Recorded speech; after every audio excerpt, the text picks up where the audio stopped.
ये भी उनके ओरिजिनल उसके लिए है क्या मैम? ना ना मैम, ये तो मैंने उससे रिसर्च पेपर से। हाँ क्योंकि उसमें डैमेज दिख रहा है ना।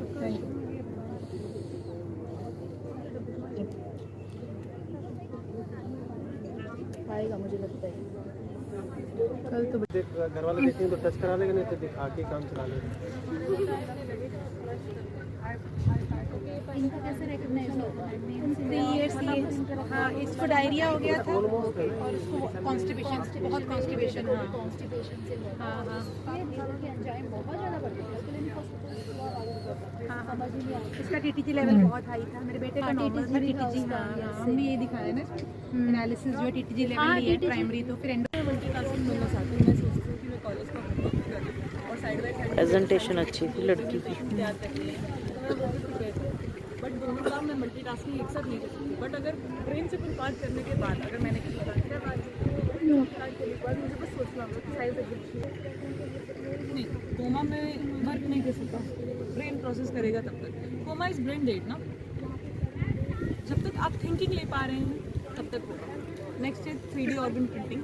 यहाँ पे हमने दिखाया ऑर्गन प्रिंटिंग इंडस्ट्री, यानी कि जब भी कोई हमारा ऑर्गन डिफेक्टिव होता है और ऑर्गन सप्रेस कर देगा ताकि ग्राफ्ट रिजेक्शन ना हो, तो उससे एलर्जी का खतरा होता है, इन्फेक्शन का खतरा होता है। बट 3D ऑर्गन प्रिंटिंग का मॉडल हमारा जो ये है आर्टिफिशियल मशीन लर्निंग पे बेस्ड है, वो ये है कि आपकी ही बॉडी से आपके स्टेम सेल्स एक्सट्रैक्ट होंगे, प्लाज्मा, बोन मैरो और प्लेसेंटा से स्टेम सेल्स हम ले सकते हैं।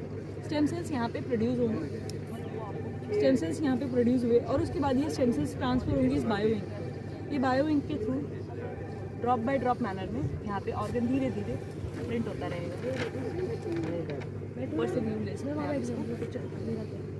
Bye drop, layer by layer इसका प्रेशर भी हमें कंट्रोल करना पड़ता है और एक 3D मॉडल प्रिपेयर होगा उस ऑर्गन का और उसके बाद drop by drop bio ink के थ्रू वो मॉडल हम प्रिंट कर देंगे। बट प्रिंट करने के बाद भी हम इसको डायरेक्ट ट्रांसप्लांट नहीं करेंगे, हमें इसे कल्चर मीडिया में, जैसे मैंने यहाँ कल्चर मीडिया रखा हुआ है, इसमें हम रखेंगे। नेक्स्ट जो फर्स्ट ऑर्गन प्रिंट हुआ था वो ब्लैडर हुआ था 1970s में, अभी रिसेंट ईयर प्रिंट हुआ है।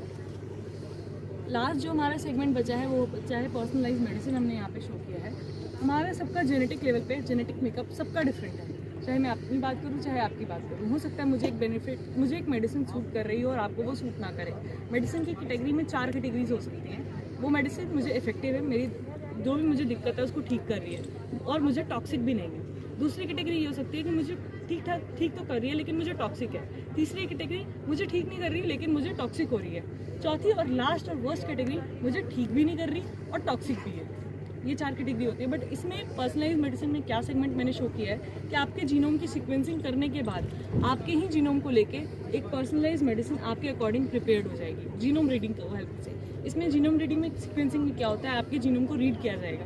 ये मैनुअली पहले भी होता था बट डाटा रीडिंग में आर्टिफिशियल इंटेलिजेंस इस प्रोसेस को फास्ट कर देगा। ये पहले एक्चुअली हमारे इंडिया में आयुर्वेदा जो था वो पहले से ही पर्सनलाइज था। आयुर्वेदा वात, पित्त और कफ को एनालाइज करके हमें अपने अकॉर्डिंग डाइट और मेडिसिन प्रिस्क्राइब करता था। आयुर्वेदा का ये मानना है कि हम दवाइयों को कम कंज्यूम करते हैं as compare to medicine, right. तो यहाँ पे मैंने एक सिम्टम डाइट चार्ट डायबिटीज़ का बनाया है आफ्टर एनालाइजिंग वात, पित्त और कफ। और उसके बाद जब मैं इस मशीन में इस सेगमेंट में डालती हूँ, side by side data read के बाद प्रॉपर मुझे एक डाइट चार्ट मिल जाता है कि मुझे क्या खाना चाहिए और मुझे क्या मेडिसिन प्रिस्क्राइब होनी चाहिए। बेंच को पीछे लेके जाते हैं ना, आगे क्यों रखा है हमने?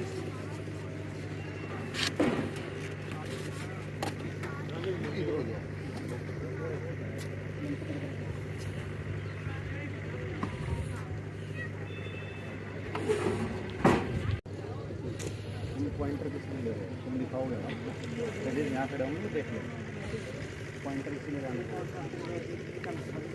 वो इतना दिमाग होता है साइंटिस्ट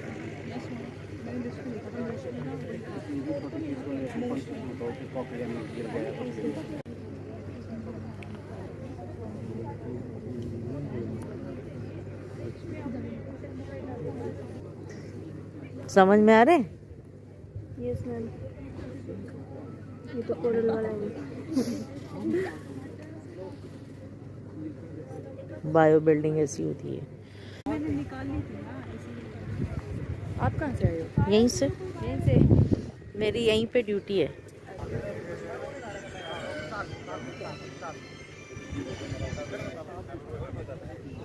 पहचाना?